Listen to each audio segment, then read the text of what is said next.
America इस वक्त अपनी सुपर पावर वाली गद्दी बचाने के लिए एक साथ कई मोर्चों पर आ डटा है।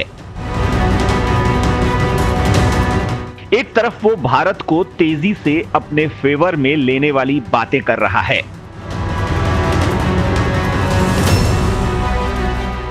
तो Australia, Japan, south Korea, France और ब्रिटेन जैसे देशों के साथ मिलकर चाइना के खिलाफ मोर्चा खोल रहा है।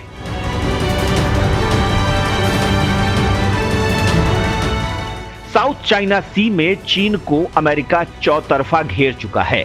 हालांकि भारत के लिए भी स्थिति काफी विकट है। भारत के साथ मजबूत रिश्तों की दुहाई।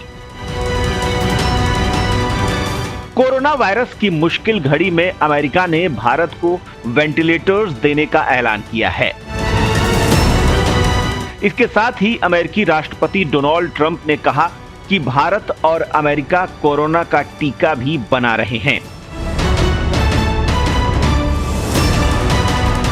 भारतीय अमेरिकी वैज्ञानिकों को महान और अनुसंधानकर्ता बताते हुए अमेरिका के राष्ट्रपति डोनाल्ड ट्रंप ने कहा कि भारत और अमेरिका साथ मिलकर कोरोना वायरस का टीका विकसित करने में जुटे हुए हैं।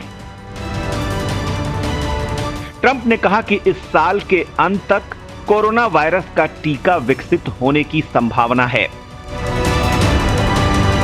ट्रंप ने कहा, मैं कुछ ही समय पहले भारत से लौटा हूं और हम भारत के साथ मिलकर काम कर रहे हैं। अमेरिका में भारतीय बहुत बड़ी संख्या में हैं और आप जिन लोगों के बारे में बात कर रहे हैं उनमें से कई लोग टीका विकसित करने में जुटे हुए हैं। बेहतरीन वैज्ञानिक और अनुसंधानकर्ता। ट्रंप ने प्रधानमंत्री नरेंद्र मोदी को बहुत अच्छा मित्र बताया।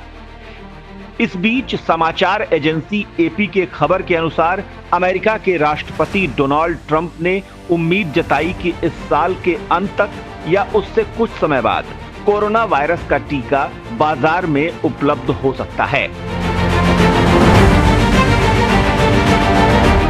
भारत को वेंटिलेटर्स देगा अमेरिका। भारत ने हाइड्रोक्सी क्लोरोक्वीन दवा अमेरिका भेजने के लिए निर्यात पर लगे बैन को हटाया था। संकट के वक्त भारत की तरफ से की गई इस मदद का अमेरिका कायल तो हुआ ही था और अब उसने भी बदले में मदद का फैसला किया है।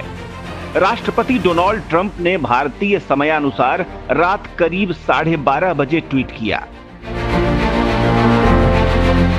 मुझे ये घोषणा करते हुए खुशी हो रही है कि अमेरिका हमारे दोस्त भारत को वेंटिलेटर्स दान करेगा।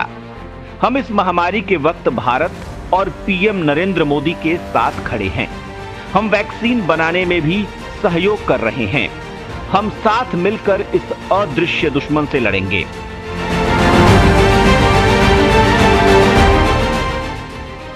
चीन पर हमलावर हो रहा है अमेरिका। एक तरफ जहां भारत के साथ अमेरिका दोस्ती बढ़ा रहा है, तो वहीं चाइना के साथ तनावपूर्ण होते संबंधों के बीच अमेरिका ने चाइना पर मिलिट्री दबाव बढ़ाना शुरू कर दिया है। दोनों देशों के बीच कोरोना वायरस और साउथ चाइना सी को लेकर टकराव बढ़ता जा रहा है। इस बीच अमेरिका की कोशिश है कि क्षेत्र में अपना दबदबा कायम कर लिया जाए। पिछले कुछ हफ्तों में अमेरिका के नेवी शिप और एयर फोर्स वन बॉम्बर्स अपनी मौजूदगी का सबूत देते दिख रहे हैं।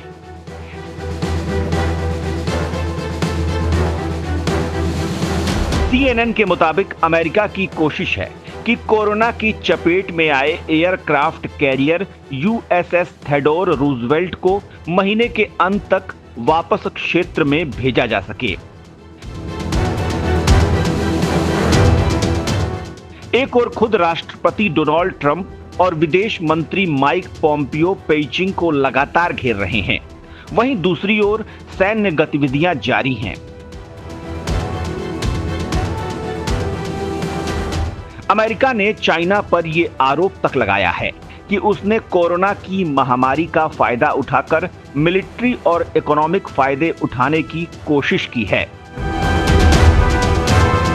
अमेरिका सेना के इंडो पैसिफिक कमांड के प्रवक्ता नेवी कैप्टन माइकल काफका ने आरोप लगाया था कि चीन कोरोना वायरस पर क्षेत्रीय ध्यान भटकाकर खुद अपने फायदे के लिए आगे कदम बढ़ाना चाहता है। इतना ही नहीं, अमेरिकी सेना ने साफ किया है कि कोरोना वायरस की वजह से उसकी क्षमता में कोई कमी नहीं आई है और वो किसी भी कार्रवाई का मुंहतोड़ जवाब देने के लिए तैयार है। एयरफोर्स ग्लोबल स्ट्राइक कमांड के कमांडर जनरल टिमोथी रे ने कहा है कि हमारे पास क्षमता और योग्यता है कि हम किसी भी वक्त लंबी दूरी की फायर कर सकते हैं। चाइना ने कहा, कोरोना पर ध्यान दे अमेरिका। हाल के वक्त में अमेरिका ने अपने B-1 बॉम्बर्स को अमेरिका के बेस से हटाकर 3 बार साउथ चाइना सी और गुआम के क्षेत्र में भेजा है। पिछले महीने अमेरिकी नेवी ने चीन के स्प्रेटली और पारासेल आइलैंड पर दावे को भी चुनौती दी थी। इसके बाद चाइना ने अमेरिका से कहा है कि वो अपने यहां कोरोना वायरस की महामारी पर ध्यान दे और मिलिट्री ऑपरेशन में नरमी बरते।